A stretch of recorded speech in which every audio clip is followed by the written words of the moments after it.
وعلى رسول الله. اما بعد، د هر څه نه وړاندې خو زه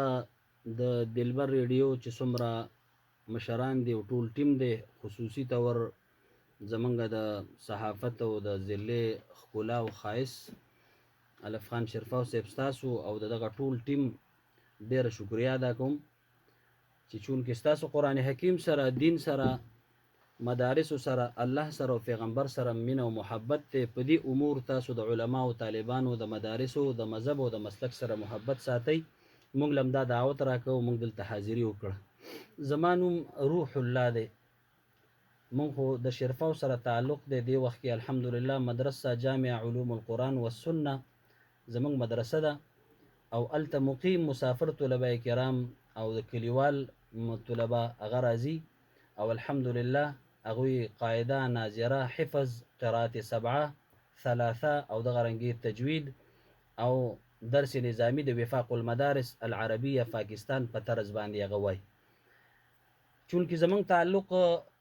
د خپل استادانو سره پاتې شوی په حفظ القرآن کې، بیا دغه رنګي قراءاتو کې،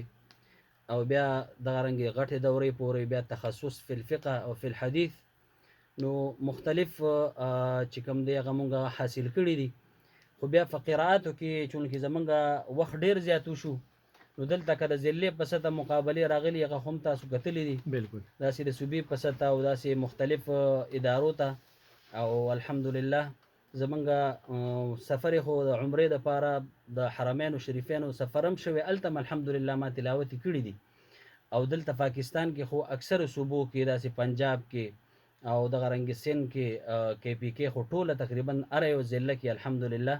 د قرآن حکیم د علوم او د تلاوت او د قرائت او برکت ته. نو مختلفو ضلعو ته او مختلفو ځایونو ته د قرآن حکیم د تلاوت د فاره یا داسې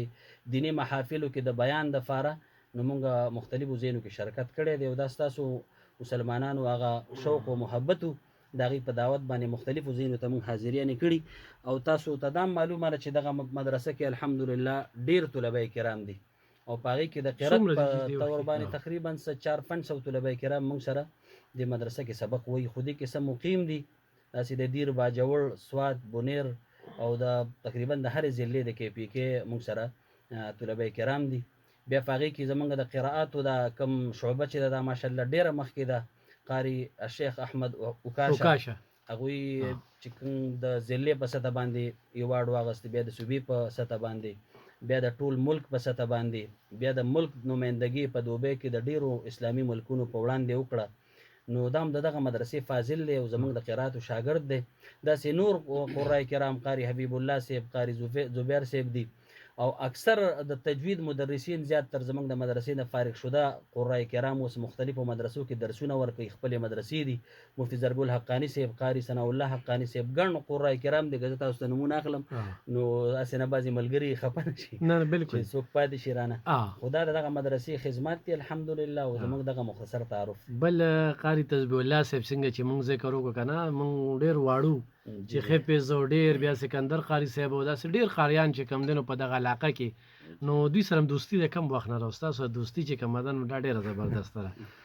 قاری صاحب محترم سره خو د ډېر مخکې نه چې دوی هغه وخت کې لا دغه مدرسه نه وه شروع، درس و ستاسو دې کلي کې بالکل عام درس و. خو د قاری صاحب ډېر کامیاب او ډېر معروف او مشهور درس و. لکه زمونږ په شرفاو کې د ټولو نه اولنۍ قدیمه مدرسه دا د باباګانو وه. بیا ورپسې د چوک د میاګانو صاحبانو دا کومه مدرسه حیات دارالعلوم تجوید القرآن او بیا د قاری تسبیح الله صاحب دی مدرسه جامع انوار القرآن. دا یو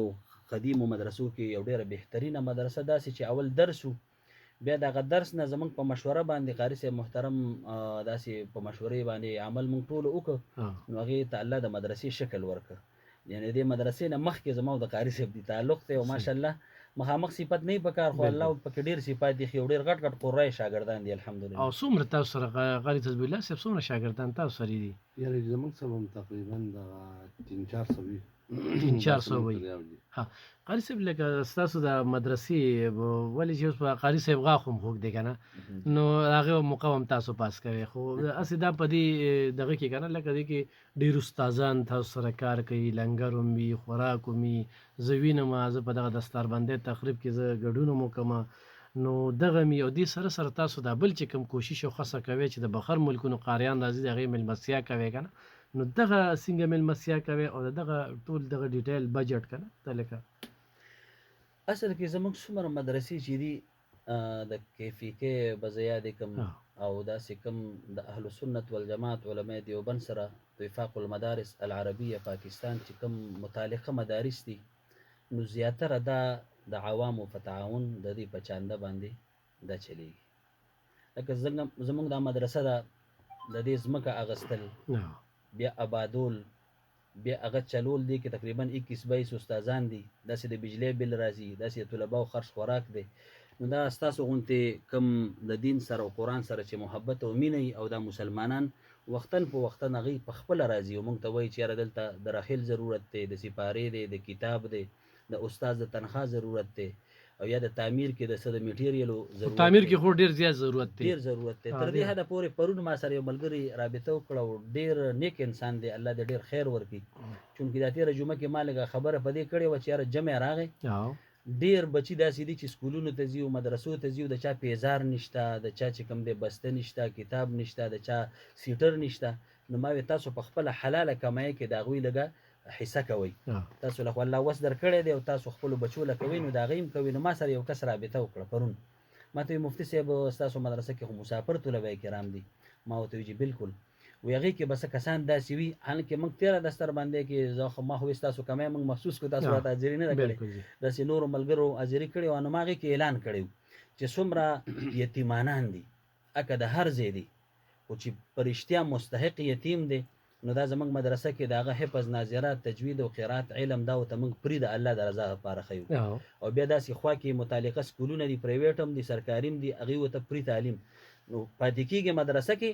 او تعلیم او دغه چې کوم دی د سکول هلته حاصل او زموږ مدرسه کې سبق وایي د الله د رضا لپاره نو هغې ما سره رابطه وکړه چې دغه طلبه کرامو دپاره ما د څادرو څه ترتیب جوړ کړی دی چې کوم کسان دغې نو ما ته ووایه نو ما وی تا په خپله راشه دا داسې په هوایي باندې خوند نه کوي چې ته په خپله راشي وګورې چې یاره دا طالب دی دی مستحق دی د دې چې زه دله پیزار والم دله زه سیټر والم دله زه بنین او د جامو یا د یخنۍ چې کوم اسباب یې هغه وله جوړ کړم نو هغه وی انشاءالله زه به درځمم خو چې تا ما ته وي ستا په خولې زما یقین دی ما چې ته په خپله راشي زه به لږ نورم خوشحاله شم صحیح نو دا دغه شان مسلمانان مفتي صاحب ډېره زبردسته خبره مو کړه زما روزانه ډیلي چې کوم دی دا اتونه نهو پورې نیوز راونډ اپ پروګرام وي زه چې هغه ختموم نو اخري کې زما یو میسیج وي تاسو کره کور کې کپړې دي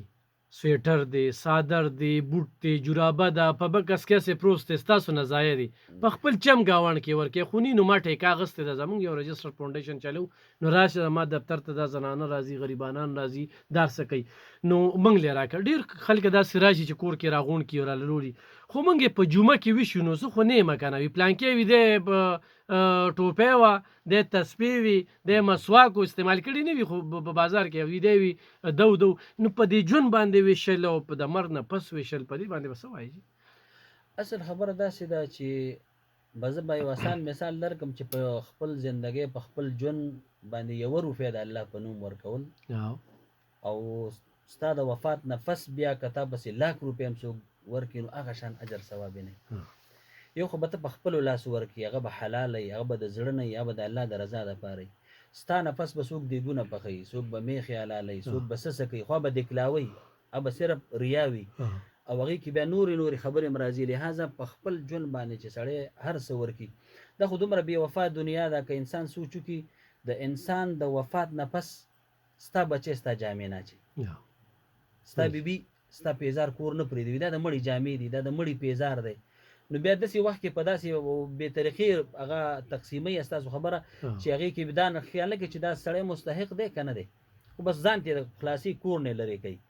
نو په کار خو دا ده چې یو د حلال او د حرامو تمیز وشي بل په خپل ژوند باندې سړی هر څه ورکړي که پس د مرګه ورکوي نو اجر شته دا نه چې نشته خو داسې اجر نشته انسان چې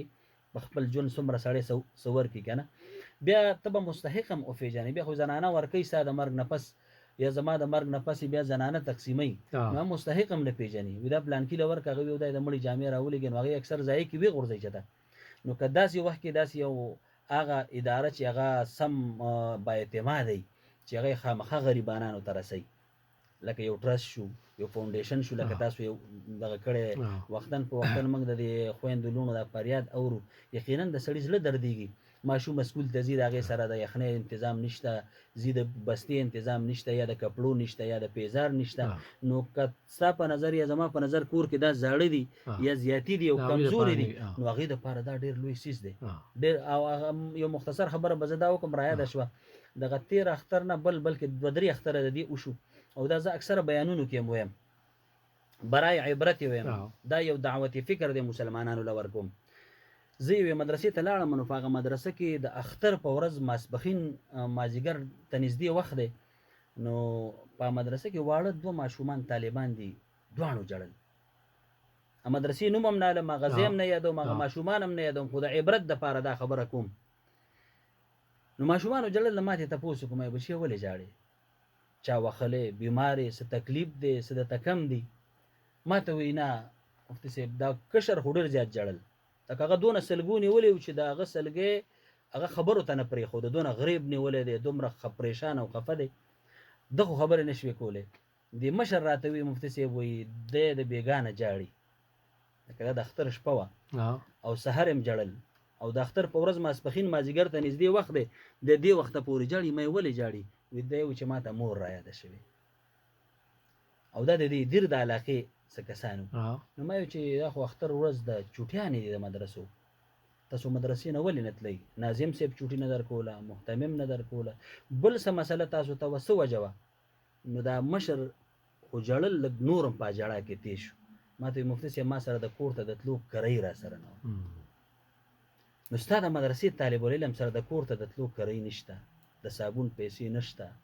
د جامو نشته، د کتاب نشته، او زما او ستا پیسې په رواج لګي، په رسم لګي، په سالګرو لګي، او په عام دغه باندې لګي. نو د دې په دې به قاري صاحب خبرې کوو. یو زما نن ټاپک ګران اورېدونکو، ټولې خویندې، میاندې، وروڼه، مشران دا پروګرام ضرور وورئ. زما چې کوم ټاپک دی نو هغه طلاق شرع او انتخابي زیاته شوله، خو هغې طرف ته به راځو. قاري صاحب جوماتونه، مدرسې، د الله کورونه الله پاک ډېر ښکلي جوړ کړل، چې بس بنیاد او دغې ښودلې دی که نه. تاسو د دکلاوي خبره وکړله، موږ په خیراتونو باندې دومره پیسې ولګوو. ګوره دلته کې خلکو ته د پاک اوبو دپاره ضرورت دی، پمپونه نشته دی، خو د آخرت چې کوم دی نو دا به زه کوم چې زه پې خلکه ماړه کړم، لا یا ودونه د وي تربور مې پې دونه ډوډۍ ورکړې د ځان قرضدار یې کړم، خو زه به پې دونه ورکوم که نه. نو په دې باندې به څه وایې، لکه دغه جوماتونو ته یا دغه خینډ پمپ یې وي د اوبه وي په مور رالې، دومره لوی ثواب یې دی که نه. او نن سبا خلک چې کوم دی سیلاب وښلې علاقه ده، ما ته دومره خلک ټلیفونونه کوي خینډ پمپ ضرورت دی، خینډ پمپ ضرورت دی، خلکو نه لاشه وتلې رجي. اصل خبر داسې ده چې کتاب الاوایل کې علامه سیوطي رحمت الله علیه لیکلي، هغه ډېر ناشنا خبرې کړي دي، او دا ډېرې نادر هم دي.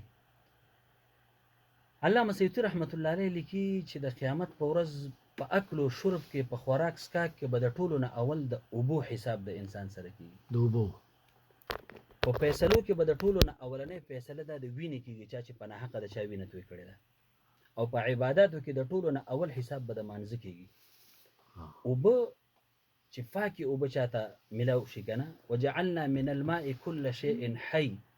رب العالمین فرمایي چې دا اوبه موږ ګرځولي د هر یو شي دپاره حیات ژوند. نو چې حلالې پاکې اوبه او صفا اوبه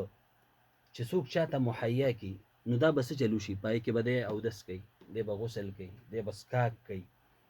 او دی به پې عبادت کوي. لکه یو هینډپمپ چاته ولګو، ځمکې نه خو سړی داسې اوبه نشي راوکړی، دا یوه ذریعه ده. یو بور چا وکړو، یو مشین یې ولګو، نو ته سوچ وکړه په دغه یو مشین لګولو باندې، دغه یو هینډپمپ لګولو باندې، د هغه مونځ، د هغه اودس، د هغه غسل، د هغه روژه، پېشمنۍ روژه ماتې هم په اوبو په دغه څیزونو تیارو، د هغه جامې وینځل، د هغه ټول عبادت چې کوم دي دې سره تړلي دي. که بنیادي سوچ موږ دې څیزونو ته وکړو، نو زه وایم چې هر انسان به ووایي چې یاره زه ځای په ځای دغه شروع کړم، د اوبو انتظام خلکو له وکړم، په ځای د دې چې زما یو الله مکه یو مشر یا یو کشر وفات شو، او زه بس اعلان وکړم چې هلکه بس راځئ ما 10 دیګه پخ کړي، خلک یې وخوري، او څوک یې غوړي زیات، او څوک یې مالګه کم، او څوک کنځلې کوي، څوک بد ردوي. او هغه داسې وي په پلانکي خیرات ته تللی وم، هغه یې پکې زیات کړي وي، دا سینه مې خرابه شو، بیا خیرې کوي. نو د هغې په ځای چې داسې کار وشي، بل دا یو موقت صدقه ده، وختي، یوه خوراک دی چاله دې ورکړه به دغه یو ټایم ثواب وشو ها. او دا خو جاري صدقه ده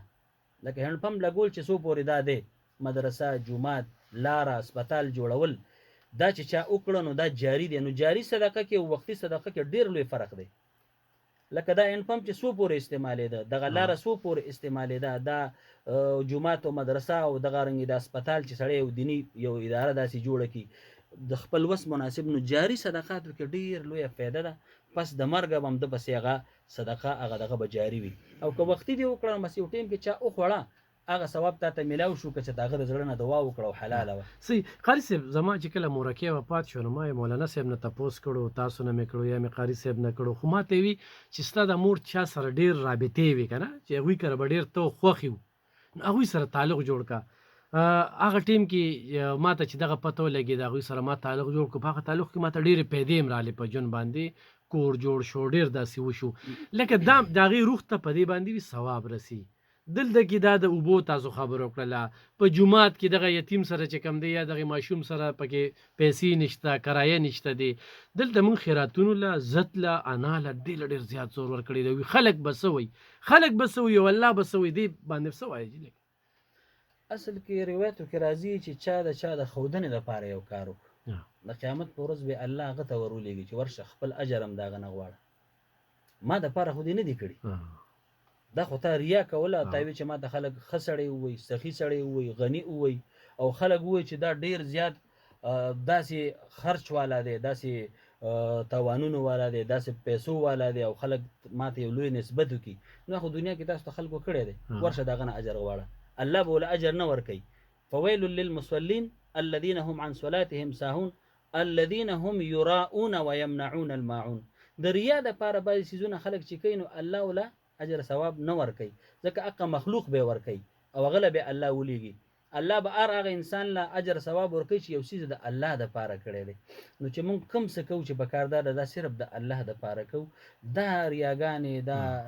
قصې مسې چې موږ کوو که نه دا دکلاوه دا ښودنه او دا سالګري مالګري او دا دونه دیګونه پاخه کړه او دا یې دونه میخې حلالې کړې او دونه خلک او 10 محلې رالې او 20 رالې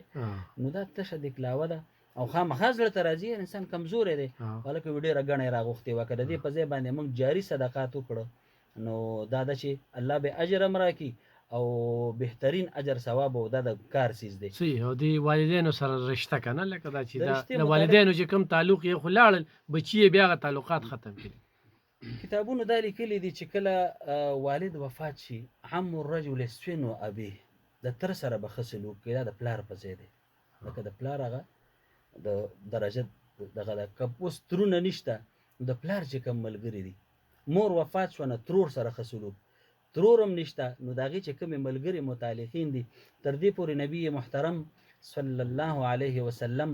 د خدیجې بیبي چې کومې دوستانې و همزولې ملګرې وې هغې به یې کله ناکله راغوښتې و هغې ته به یې دغه کو او خدیجه بیبي نبي کریم صلی الله علیه وسلم ته د ډېره زیاته ګرانه وه ځکه ډېر سخت او تکالیف ورسره تېر کړي نو بیا به فرمایل چې دې ته سکون او دغه وررسي چې څوک د چا ملګرو سره همزولو سره او د هغې رشته دارو سره ښه سلوک وکړي او الحق للقریب ثم للبعید لومبی حق خو د خپلو هم دی که ته ښېګړه خیرات څخه هم کوې نو دا به خپلو سره کوي بیا به وروستو لرې ځې نو دا خو چې کوم رشته دارو کې وي یا د مور پلار رشته دارو کې یا خپلو رشته دارو کې څوک دي نو دې سره پلار هم خوشحالی مور هم خوشحالي دا یو مشهوره خبره هم ده هغه یو هوښیار سړی وي وفات کېده نو بیا هغه خپلو بچو ته نصیحت وکړ چې بچیه خو چې بچی هم بچی وي اهل وي نو هغه ته یې وی چې زما نه پس به زما ملګري مېلمانه چې راشي که نه نو دا به ته په اوچت ځای کښېنې او خوږې خوږې خبرې به ورسره کوي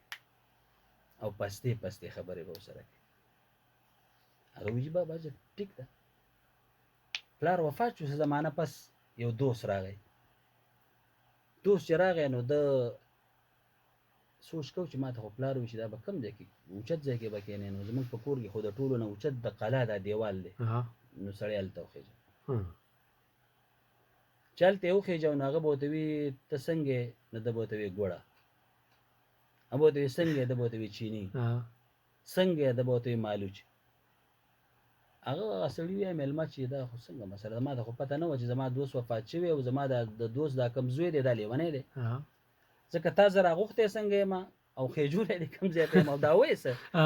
هغه ورته وی نه زه لیونی نه یم زه ټیک یم خو ما ته بابا وصیت کړی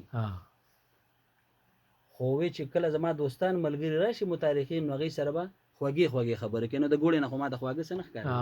زه تا تارسیس کې ګوړې یادوم شات او چیني درته یادوم پستې خبرې ما ته مالوچ پاسته ښکارېدل نو تا ته مالوچ ویم او تا دا مې راته والد صاحب ویلي چې اوچت ځای کې به کښېنې نو زموږ په کور کې ډول نه اوچت ځای ده قلا د دیوال دی دلته بره ته کښېنه هغه ورته وی نه بچیه ته اصل کې په دې نه یې پوه شوې هغې مطلب دا دی چې به اوچت ځای کې به کښېنې دا معنا چې په کټ کې بیټ کې ښه په سلیقه په سکون او په راحت به کښېنې خوږې خبرې دا چې کنځل بد رد به نه وي د هغه اکرام قدر عزت به یې کوې د دې دغه مطلب نه چې ته ورته کله ګوړه وه نو د مور پلار په مزاج باندې ځان پوهه کول پکار دي چې مور پلار په څه خوشحالېږي لکه زمونږ ډېر کشران چې کوم دي هغه د والدینو خیال نه ساتي د والدینو د رشته دارو به څه خیال وساتي نن ډېر پلاران ډېرې میندې د خپلو بچو موږ له پلار را شړلې دي ښځه را شړلې ده مور را شړلې ده مور وخي ټکۍ یې هغه چې راځي نو بچي ته دغه خیرې کوي پرونی خبره درته کومه یو زنانه ما ته د پړانګو نه کال وکړو وي رور چې کوم دی رور هغه په ما باندې نه اوس نن یې راته وي باتروم بند کړه پرون یې راته کمره بنده کړې وه کچن یې راته بند کړی دی هغه راته وایي چې دې کور نه وځه دا مې د ښځې نکاح مخر دی زه چېرته لاړه شمه زما دا فیصله به څوک کوي نو وي خوراک مې نشته باتروم یې راته بند کړه هر څه یې رانه واخیستل پرون ماښام یې راته دا خبره کړې وه خپل نو د رور او د خور رشتې ته وګورئ جي بیا مور چې کوم دی نو دا تاسو به دا کتلي دا په دیر کې هغه یو کس ماشوم راولګېد او خپل پلار یې په خپله دمانچه ایښتې لکه دا اوس کوم حال چې د پلار تمانچه راله او پلار پې ولوي چې ولې وي ما ته وایي چې ته به ټیک ټاک نه کوې دا موبایل او دا نیټ او دا ټیک ټاک دومره لازمي شو چې د پلار هغه دومره عظیمه هستي چې هغه تا دپاره شپه ورځ یخني ګرمي بیماري صحت نه کته چې زما زوی چاته محتاجه نه شي زما زوی چاته چاته ونه پس کېږي پبجي اوس خو لاجي دا آیس چې کوم دی کومه نشه راله نو دی خو په ښځو باندې تشدد ظلم بچي خرڅول بچي وخل په تبر باندې په چاړه باندې یو لوی دغه روان دی خو دا قاري صاحب ما ډېر کتلي دي چې په چونګ چونګولو باندې وده کېږي سکون ورته نشته خو ځان یې د پیسو مشین جوړ کړی دی بس جمع کوي وي دونه مې شوې نو لکه څنګه چې تاسو جي د اسراف خبره وکړه لکه نه جي لکه دا موږ لګیا یو دلته کې ما کتلي زموږ په تنګي کې چې ډمې راوستي دي 80 لکه په یو شپه کې شیندلي دي یو شپه کې بیا په هغه پیسو باندې ګرځي 80 لکه او بیا په پیسو ګرځېدل دا 500 زره نوټونه یو داسې به هغه بیا هغه ځان له ټیک ټاک جوړ کړي هغه ویډیو هم وایرل کړي دا اوس هم په دې سوشل میډیا شته د تنګي دا دغه دي خو د زلالت ژوند دی چې اوس اصل خبره دا ده انف خان صاحب چې اسلامي تعلیمات نشته لکه د بچو نه موږ نن سر ولې ټکوو زموږ کتابونو دا لیکلي دي چې د بچو په پلار یو څو حقونه دي کم پلار چې د بچو د حقونه پوره کړه ډېرې میندې به زما د اواز اوري ډېر پلاران به زما د اواز اوري په لکو خلک اوري دی وخت دوی ته دا پیغام دی چې موږ خو د بچو ته د خپلو حقونو باره کې وایو خو لیکن د بچو د حقونو سوچ نه کوو هر خاوند د ښځې نه د خپلو حقونو مطالبه کوي خو د ښځې حق هغې نه ځان نه خبروي هر پلار د بچی نه د خپل حق مطالبه کوي خو لیکن د بچی د حقوقو خیال نه ساتي زموږ کتابونه لیکي د بچو په پلار باندې په پلارانو او میندو باندې څو حقونه دي یو حق دا دی چې دا ماشوم دا بچی کله پیدا شي دته به ښایسته ښکلی نوم ږدي د پیغمبرانو کې د یو پیغمبر نوم صحابه کرامو کې یا داسې یو معنا والا نوم چې ښکلې معنا یې روایتو کې راځي عبدالله عبدالرحمن دا ښایسته نومونه دي او زموږ د عالمان په دې خبره پوهېږي وي د دې اسم اثر په مسما باندې وي چې چاته د کوم نوم کېښوده که نه د دې نوم اثر پې وي تاسو به ډېر کتلي د شیرګړ محتمم صاحب مولانا محمد احمد صاحب نور الله مرکده د شیخ قاسم صاحب والد صاحب الله دې قبر د نور نه ډکي هغوی فرمایل وي چې ما له یو کس راغلی وي ما ته وي چې ما خپلو بچو ته د فرشتو نومونه ایښي دي وي ما ورته وي ښه نو بیا وي چې زما دا بچي خو نور ټیک دي دا یو بچی مې لږ وران دی هلکه څه ورانی کوي څه چل دی وي چې موږ چېرته کور کې چرګې ته انډې کېدو د بچو دپاره او هغه بچي شي د کور کې ګرځي چرګوټي واړه واړه نو دا یو بچی ورشي دا چرګوټی راونیسي دا سر له تاو کړي داسې سټ یو خوا غورځوي تنه بل خوا غورځوي وایي ما ورته وایي چې د ده څه نوم دی وایي هغه راته وایي چې د ده نوم دی اسرائیل لکه ما خو بچو ته د فرشتو نوم یو جبرائیل دی، بل میکائیل دی، بل اسرافیل دی، بل اسرائیل دی علیهم الصلاة والتسلیمات، د فرشتو نومونه مې ایښي دي. نو دا یو زوی مې دغه شان چل کوي. نو ما ورته وویل چې دا خو دې ورته د هغه فرشتې نوم ایښی چې هغه د انسانانو نه روحونه قبض کوي، دا نوم وله بدل کړه. اگر چې اسرائیل علیه السلام د صحیح روایتو موافق د ملک الموت یا ابو یحیی نوم دی، خو هغه علمي نقطې دی هغه طرف ته نظم. نو لومبنی حق دا دی د بچي چې د نوم به ښکلی کړي. مونږ څه کوو، د فلم نه ډرامې نه یو شي نه نوم راغدغه کوو، هغه کېدو. یو مفتي صاحب یو کس سره ماشومه روانه وه، تپوس مې ترې وکړو چې دې څه نوم دی؟ نو یې ما ته وویل چې دې نوم خو نجاسته دی. د فقه کې راځي نجاست الغلیظه، معنی د غټه پلیته. نو چې د اوس نه په غټه پلیته نوم کېښو، دا چې رالوی شو بیا به څه کوي؟ نو لومبی حق د بچي دا دی چې ښکلی نوم. دویم حق دا دی روایتو کې راځي چې د ده به ښکلی تربیت کوي. ښکلی تربیت څنګه؟ عقیده، مونځ، عبادات، معاشره، حقوق الله او حقوق العباد به ورته ښیي. مونږ خو صرف بچي عصري علومو ته لېږو. د عصري علوم څه ناروا نه دي. بچی چې یو ښه ډاکټر وي، ښه انجینر، پروفیسر، ډایرکټر وي، خو چې دی خو حافظ قرآن، مفتي، شیخ الحدیث، یو عالم، یو فقیه، نو څومره خوند به کوي. دویم حق دا دی چې د ده به ښکلی تربیت کوي. حضرت عمر صاحب له یو کس راغلی و، امیر المؤمنین وي زه د خپل زوی ووالم، لکه څنګه چې تاسو دا خبرې کوئ که نه، خپل بچي ووالم او ډېر زیات یې ووالم. نو عمر صاحب کس ولېږه، وي شابه دا زوی راولئ. جوان یې راوسته، وي خلک د پلار نه دوالي، د پلار خدمت کوي، نو تا پلار وهلی دی. هغه ورته وایي امیر المؤمنین ما ته یو دوه خبرو اجازت راکړه، زه دوه خبرې یو تپوس کوم. وایه څه وایې؟ هغه ورته وایي امیر المؤمنین د دې بچي په پلار څه حق شته که نشته؟ وی ولې نشته؟ وی څه حق دی؟ نو عمر صاحب ورته وایي لومبنی حق یې دا دی چې دا پیدا شي ښکلی ښایسته مزېدار نوم به ورته ږدي چې معنی یې سموي. وی زما دې بابا زما لومبنی حق نه دی ادا کړی، ما ته جعل نوم ایښی دی. جعل په عربۍ کې ګونګټ ته وایي، دا ګندګي را رغړی ده. امیر المؤمنین د بچي دویم څه حق دی؟ او ورته وایي دویم حق یې دا دی چې ښکلی تربیت به یې کوي، کلمه، عقیدات، توحید، دعاګانې، مونځ، عبادات، دې نه به یې خبرې، حقوق الله او حقوق العبادو نه. وی زما دویم حق هم نه دی پوره کړی دی بابا. وی ما له څاروي را کړي دي، په دغه ځنګل کې د صحرا کې دا څاروي ساتم، ګډې چیلې بیزې او یا غوا سخي، دا غټ څاروي یا واړه ساتمه، او یو غټ لوړ او چوکۍ را کړې ده. دې پلار ما ته ویلي دي که چېرته دا دوه څاروي په جګړه شو، یو زورور دی بل کمزوری دی، هغه وخی، نو ته به دې زورور ته دا چوکه راغورځوې، نو دا کمزوری به خلاصوې. نو زه همغه شان کوم. نو عمر صاحب ورته ووایي زه ته وایم چې پلار دې ولې وهلی دی او ته ما د ځنګل او څاروي او دا خبرې کوې؟ وایي امیر المؤمنین خپلې خبرې له راځم. زه وختي رالم، ما څاروي راوستل کور ته، او زما دې بابا زما دې دا بیبې وهله، مور یې راله پلار. نو ما دغه وخت کې سوچ وکړو، لږ ودرېدم چې دې کې ظالم څوک دی او مظلوم څوک دی. نو وال خو بابا کول او وال بیبې خوړل.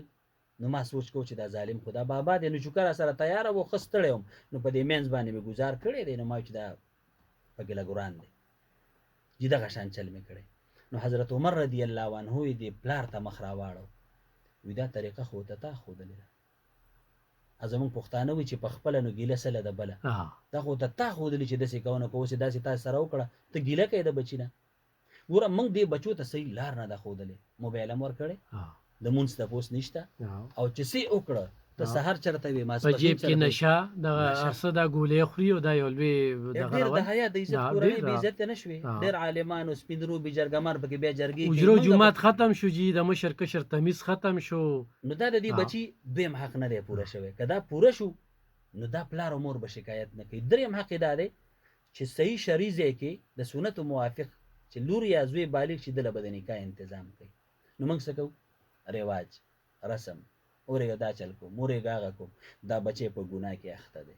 دې غلطې رابطې کوي. دې هغه شیخ صاحب به فرمایل وی جینۍ وی کور کې ناست دی په مصله باندې، وی مور یې وایي چې دا تهجد کوي، ذکر او اورات کوي، وی هغې غوږ کې موبایل او هینډفري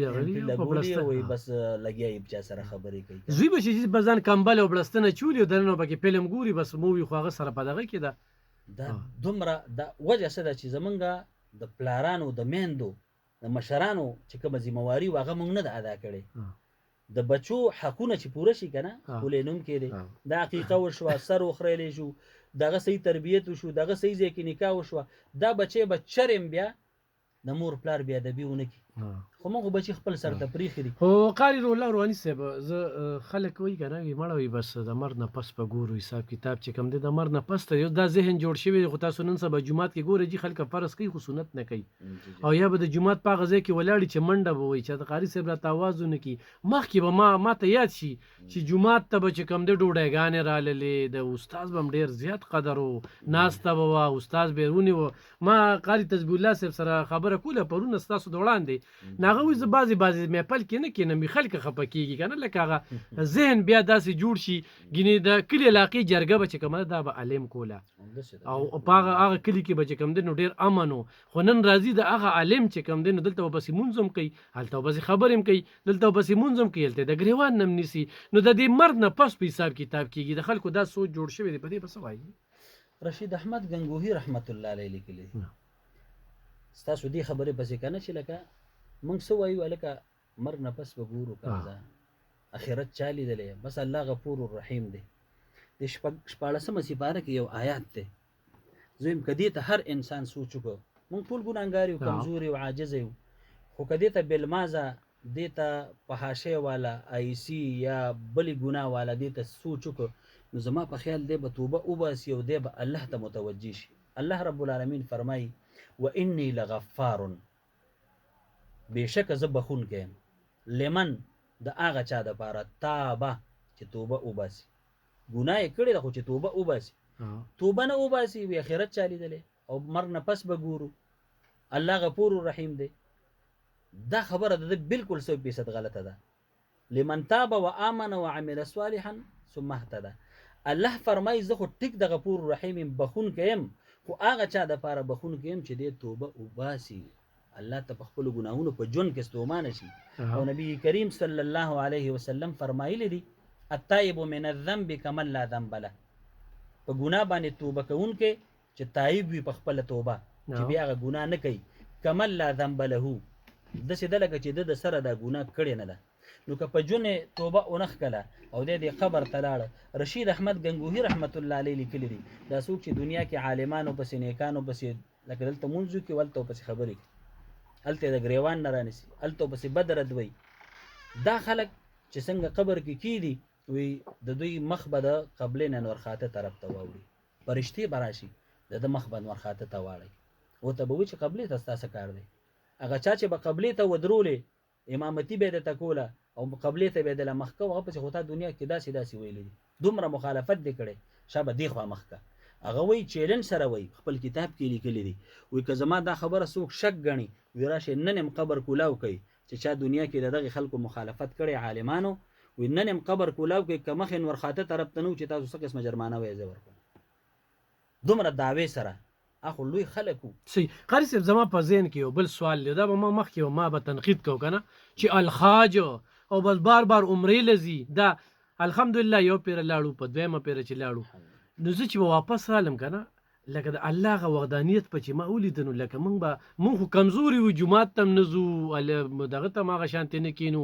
مونځ خپله ورونو یاره زه به اوس قاري صاحب ته کښېنم چې دا خو الف خان شیرپو دی خو ټول عمر لګیم پوزه مې نه لګي تندې مې نه لګي ډانچه راته نه ده معلومه نه تبلیغ سره هغه شانتې بیا لګو ساتم کې زه 3 ورځې چې کله تنګ شم که نه جي نو چې ټور لازم نو دغه 3 ورځې تبلیغ کې لاړ شم خو ډېر څه پکې زده کړم په چل ول کې دغه وي. اوس دغه عمره چې کوم دی که نه سړی چې راشي نو بلکل صفا شي هغه ته هغه مسلمانۍ هغه دغه پته ولګي که نه چې یاره زه خو واقعي لکه مونږ کمزوري یو نو ما مخکې دغه خبره کوله چې لکه په دې عمره باندې کښېنه په دې واده وکړه د چا که نه په دې ده وکړه نو مونږ له چې نن هم وس کېږي نو زه یم چې میاشت پس ځو میاشت پس زمونږ نه دا دین هېرېږي مونږ بیا په بلو لارو باندې سر شو تاسو سی پسې څه نظر ساتئ؟ اصل کې عرفان صاحب د دې دا مطلب نه دی چې یو سړی د عمره کوي نو نور کارونه دي پرېږدي په خپل ځای باندې لوی څیز دی که نه اوس زه روژه نیسم نو مونځ خو به نه پرېږدم زه روژه ادا کوم زکات خو به نه پرېږدم زه مونځ کوم نو زه حج خو به نه پرېږدم یا مثال دلته چا سره ښېګړه کوم نو نفل خو به نه پرېږدم او نه به تلاوت پرېږدم نه به بله ښېګړه عمره په خپل ځای باندې ډېر او روایتو کې راځي که انه یوم ولدته امه دی داسې د ګناه نه پاک شي د عمرې او حج نه چې راځي لکه په دقه ورځ چې د خپلې مور نه پیدا وي نو چې انسان دومره صفا شي د ګناه نه ولې ستاسو څه خیال دی توجه به الله ته نه د ده به هلته ذهن او خب سکون او اطمینان سره به نه خو په شرط د دې چې سړی په حلال ولاړ شي په حلال ولاړ شي. ما ډېر غټ ولیدل بخیلان چې د پیسو نه بالکل دغه دي موږ سره تلو چې د 400 په کمره کې را سره او ما د تور شیله نظم د تور شیله نه خو خاوند د تور شیله د هغې الفاظو جي ما ورته ګورل په ډېر تاوان شوی تر اخره پورې هغه لا نړل خو لکه جي ما د مطلب چې موږ کمزور یو هلته د حضور صلی الله علیه وسلم هغه ستړی د دین دپاره د صحابو هغه سخت دی هغه هر څه چې سي کې نو موږ ته پته ولګي چې اسلام شته دین شته موږ مسلمانان یو الله پاک په موږ ډېر غټ رحم کړی چې موږ په یو داسې قام کې په دغه کې دلته خو موږ نه دین ایر دی منافقت تر کې په نوم باندې کلمه وایو خو عملی خو هر سره روان دي اصل کې د دین خو راغلی د هغه ځای نه دی قرآن پیغمبر اسلام هغه ځای نه دا قاري صاحب محترم ما سره لکه موږ دلته هم ډېر تلاوت کوو الحمدلله تاسو وینئ زه په پروګراماتو کې روژه کې تراویح کې داسې خپل درسونو کې د قرآن حکیم ډېر زیات خوند دی وترداده یزداد فیه تجملا څومره چې بار بار وایي خوند او مزه پکې سیوا کېږي خو هلته چې وایي که نه مونږ غارسه ورته ختلي قاري صاحب محترم را سره او دواړه هلته مې یو ځای تللي هلته یو ځای تللي دا د حسن اتفاق به ورته ووایم د دې بنوري یو عالم هم را سره او نور ملګري مو نو هلته اذ اخرجه الذين كفروا ثاني اثنين اذ هما في الغار اذ يقول لصاحبه لا تحزن ان الله معنا د کم ذکر او کم غار او کم ځای چې نبی علیہ السلام چې هجرت کو ابر غار ثور اقا ځای کې مې دا آیتونه لوستل د الله په ذات قسم چې په ما ویښته ودرېدل لکه دلته به موږ وی کنه اوس موږ دې ځای نه تلاوت کوو او هلته لا اقسم بهذا البلد او هغه بلد هغه ښار کې ته ولاړې مکه کې والله په دغه ښار قسم خوري د دیو د هغې به څومره دغی بیا هلته یو مونځ په 1 لاک او هلته مسجد نبوي کې په 1000 یا په 50000 او دلته نو دې کې خو ډېر فرق بل دا د شر او د فتنې دور دی د فساد خو چې چا ترجمه کړې وي جي عمرو کې نو خو بل هغه قرآن چې کوم تلاوت کوي د هغې په معنا سړی پوهېږي که نه ولاړې هغوی خو پرې پوهېږي بعضې وخت کې په هغه جړام شي او هغه حالات هم داسې جوړ کړي نو ډېر زیاته مزه کوي او دا په کار دی نو دې دا مطلب نه دی چې اوس افغان صاحب عمرې ته ځي نو دې نه ځي یا قاري صاحب دې عمرې ته ځي دې نه ځي به دا پیسې دې بل چل نه دا به هم کوي هغه به هم کوي خیرات به هم کوي بل سره به ښېګړه هم کوي نفل به هم کوي تلاوت به هم کوي خو عمره دې هم کوي په دې بانو باندې ډېر خلک ورځ تاسو ته کروړپتیان ښیمه چې الله یې نه غواړي نو هغوی وي چېرې دونه پیسې په دې لګوي نو دا دلته چاله ورکړو دلته هم چاله نه ورکوي اول ته هم نه ځي همدغه شان پاتې شي او بل قاري صاحب لکه موږ بس مولیان چې کوم دی علما دا موږ د دین ټیکهداران دغه کړي چې به دوی به دین هر څه کوي که نه لکه زما هم څه دغه چې ځان د دین نه خبر کم که نه د قرآن مجید نه ځان خبر کړم چې زار ځای کې بیا په خپل دغه باندې زه نکاح په خپله کولی شم زه جنازه د خپل زوی دغه په خپله کولی شم زه اذان چې کم دی نو په خپله به زه بس جومات مولا ولې هغه ټایم کې ما سره دونه کمزوري وي چې زه اذان قدر هم نشم کولی په کور کې ما دومره څوک نه دي پیدا کړی چې یاره دی خو اذان کولی شي که نه دا لکه خو زموږ کمزوري ده اصل کې غټه ګوره قرآن حکیم خو الله د ټولو انسانانو د هدایت ده هدى للناس ولې دا نه دی ویلی چې دا صرف د عالمانو دپاره هدایت دی هدى للعالمین هدى للمتقین هدى للناس اوس ناس عامو خلکو ته ویلی کېږي صرف مولا ته ناس نه دا تا ته ما ته ټیکهدار ته او دغه رنګې ډایرکټر ته هر کس زمیندار ته دوکاندار ټول په دې کې شامل دي دا قرآن چې الله را لېږلی دی د تمام عالم د هدایت دپاره را لېږلی په دې به دوی ځان پویه کوي او دا د قرآن حقونه هم دي چې په خپله به یې وایي ایمان به پرې راوړئ په معنا به یې ځان پویه کوي بچو ته به یې ښکوي نورو ته به یې رسوي مونږ قرآن صرف جومات پورې محدود کړی مولا پورې محدود کړی دی او دا هم د طالب او د حافظ او د قاري پورې محدود کړی پلار به یې وفات که نه خو غټ افسر به معزز شخصیت به او یاره د غسل چل به نه ورځي د پلار هغه عورت بل چا ته ښکاره کوي لکه ورځ دله غسل ورکړه قبر کې د ایښودو د سپارلو چل به نه ورځي جنازه کې د ودرېدو چل به نه ورځي وایي استاد شته که نه دا خو د دې پلار په دې بچي حق دی دا خو به په خپله د غسل کوي د جنازه به کوي د سپارنه به کوي د قبر له به راځي دا چل به مونږ کله زده کوو دا مونږ هر څه بل چا پسې مختص کړي دي بس استاد شته او طالب شته او مولا شته دا به هغه کوي نه د دې به الله تپوس کوي د 19 سپاره کې آیات دی الله رب العالمین فرمای وقال الرسول یا رب ان قوم اتخذوا هذا القرآن مهجورا د قیامت په ورځ به د الله رسول وایي ان هذا القرآن وقال الرسول یا رب ان قوم اتخذوا هذا القرآن مهجورا الله دې قوم د قرآن په خندا نیولې خندا یې دا نه دی چې موتا قسم له ساتلی موتا صرف ناوې سره ډولۍ کې دا او یا مړي سره په کټ کې دا خو د عمل دپاره راغلی دا قرآن دې په معنا باندې ډېر ښه خلک شته دا خبر رانه اوږدېږي یو ډېر تکړه تعلیم یافته ملګری ها زه برای عبرت بعضې خبرې بل کوم په کار د جی کنه دا موږ سره د پریکټیکل نکاح په موقع باندې ما سره میلاو شو نو هغه ځای کې ډېر علما وو خو هغوی ما ته وایي چې یاره پلار مې وایي چې دا نکاح به مفتي صاحب تړي هغه ته ما وایي ډېر مشران ناست دي خیر دی دوی به وتړي ویل نه زموږ دا مشوره ده نو ما ورته خندل ما وایي جي تا څه کړي دي یاره جي ما ډبل ایم ای کړې ده او ما فلانکی کورس کړی فلانکی مې کړی دا مې ویلي دي دا مې ویلي دي نو ما ورته خندل ما زه چې چا له نکاح تړم نو اول ترې دعاګانې اورم ما ته ویل واوره که نه هسې رانیغم شو او ما ورته ویل کلمې اورم د هغې ترجمه ترې اورم نو ما ته وي دا خو نوره به هم ښه شي نو چې څنګه کېناسته نو ما ورته ویل که یو تپوس کومه دا مونږ چې ویو التحیات لله والصلوات والطیبات د دې څه معنا ده بس سړی غلی شي مولوي صاحب پیکاکی به مې نه ما وی تا چې دا ویترو کې دعای قنوت وی که نه ونخلعو ونترکو من یفجروک د دې معنا څه ده ناستو مې تا خو ډبل ایم ای کړې ده تا خو دا کړي تا خو دا کړي دا ولې یاره وي قسم یې وخوړه چې ما ته نن د مدرسې د جومات او د دین او د عقیدې او د مونځ دغه ضرورت محسوس شو ما وی ستا نن لومبنۍ شپه به ته ځې بیبي سره به کمرې ته دننه کېږي که ستا دغه بیبي تا نه تپوس وکړي چې تا خو ډبل ایم ای کړې ده پلانکې دغه ډیګري ته حاصله کړې تا دا کورس کړی دا دې کړي راشه د دې مونځ لږه ترجمه کوو سبحانک اللهم وبحمدک د دې معنا څه ده ترجمه راته وکړه لږه زما مونځ غلط دی دا راته ټیکه ته به ورته څه وایې صحیح ګران اردوونکو دویمه شیبه کې راځو قاری روح الله روحانی سے محتمم جامع علوم القرآن شیرپو او دغه شانتي قاری تسبیح الله سے مدرسه انور القرآن خاجر نور محمد کلی شیرپو هغوی زما سره په دغه پروګرام کې موجود دي زما چې کوم ټاپک دی هغې کې به اوس په دې دویمه دغه کې ډېر مهم دی ځکه چې زمونږ په دې سیمه کې د طلاق شرع کې روز تر بل اضافه کیږي په دې باندې به خبرې ترې کوو تاسو چېرته هم مه ځئ او زمونږ سره اوسئ